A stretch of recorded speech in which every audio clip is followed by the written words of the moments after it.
السلام علیکم ورحمۃ اللہ وبرکاتہ۔ میرے اس اسلامی چینل کے ناظرین، میں آپ سب کو خوش آمدید اور مرحبا کہتا ہوں۔ اللہ پاک آپ سب کو سلامت رکھے، خوش رکھے۔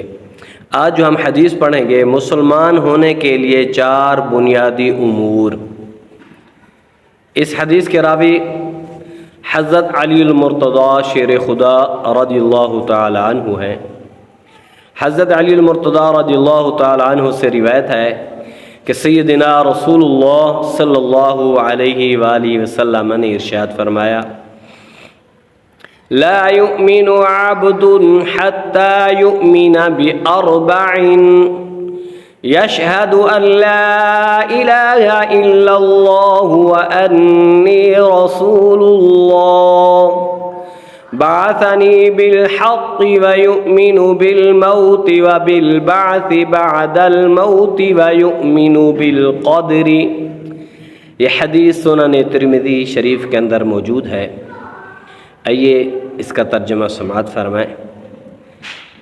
میرے آقا امام الانبیاء حضور علیہ الصلوۃ والسلام نے ارشاد فرمایا، بندہ اس وقت تک مسلمان نہیں ہوتا جب تک 4 امور پر ایمان نہ لائے۔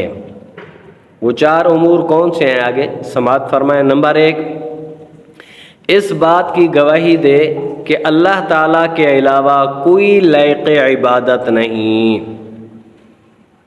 یہ اس بات پر ہر مسلمان کا ایمان ہونا چاہیے کہ صرف اللہ ہی عبادت کے لائق ہے، اللہ تعالیٰ کو ہی سجدہ ہے، اس کے علاوہ کسی اور کو سجدہ نہیں ہے۔ عبادت صرف اللہ رب العالمین کی ذات کی ہوگی، اس کے علاوہ کسی اور کی عبادت نہیں ہوگی۔ آگے فرمایا، اور میں اللہ کا رسول ہوں، اس نے مجھے حق کے ساتھ بھیجا۔ یہ تمام مسلمانوں کا پکا عقیدہ ہے کہ حضرت محمد صلی اللہ علیہ وآلہ وسلم اللہ تعالیٰ کے رسول ہیں اور اللہ تعالیٰ نے اپنے محبوب کو حق کے ساتھ بھیجا۔ نمبر 2 نمبر ہے، موت جہاں کے فانی ہونے پر ایمان رکھے، کیونکہ یہ دنیا فانی ہے۔ قرآن کا فیصلہ ہے، کل من علیہا فان ویبقی وجہ ربک ذو الجلال والاکرام، کیونکہ یہ جہان فانی ہے، یہ سارا کچھ فنا ہو جائے گا۔ اس پر بھی ایمان رکھنا چاہیے۔ اور آگے نمبر 3، مرنے کے بعد زندہ، مرنا ہونے کے بعد جب انسان مر جاتا ہے، مرنے کے بعد پھر زندہ ہونے پر بھی ایمان رکھے کہ اللہ تعالیٰ قیامت کے دن، حشر کے دن اٹھائے گا، پھر اس کا حساب کتاب ہوگا، کتنے اس نے نیکیاں کی تھی، کتنے گناہ کیے تھے۔ نیکیاں اگر اس کی زیادہ ہوئیں تو اس کی بخشش ہو جائے گی۔ اس بات پر بھی ایمان رکھے کہ قیامت کے دن سب مسلمانوں نے زندہ ہونا ہے، اٹھنا ہے۔ جو بھی مرا ہے سب اٹھیں گے، زندہ ہوں گے۔ نمبر 4، تقدیر پر ایمان رکھے۔ تقدیر جو اللہ رب العالمین نے اس کے مقدر نصیب میں جو کچھ لکھا ہے وہ بالکل صحیح ہے، سچ ہے اور حق ہے۔ مسلمان ہونے کے لیے تمام ضروریات دین کو ماننا شرط ہے۔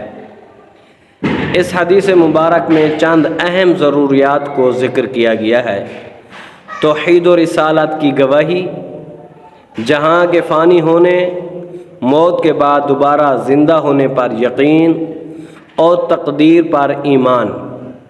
تقدیر سے مراد انسان پیدائش سے موت تک رب تعالیٰ کے دیے ہوئے اختیار سے جو کچھ کرتا ہے، ایسے ہی کائنات میں جو کچھ ہو چکا، جو ہو رہا ہے یا ہوگا، سب کچھ اللہ رب العالمین کو پہلے ہی سے معلوم تھا۔ اللہ تعالیٰ نے اپنی حکمت کے مطابق لکھوا دیا۔ اس کو کہتے ہیں تقدیر۔ تو دعا ہے اللہ تعالیٰ ہم سب کو ان 4 اموروں پر عمل کرنے کی توفیق عطا فرمائے۔ یہ ویڈیو اچھی لگے تو ضرور سبسکرائب کریں، شیئر کریں اور لائک کریں۔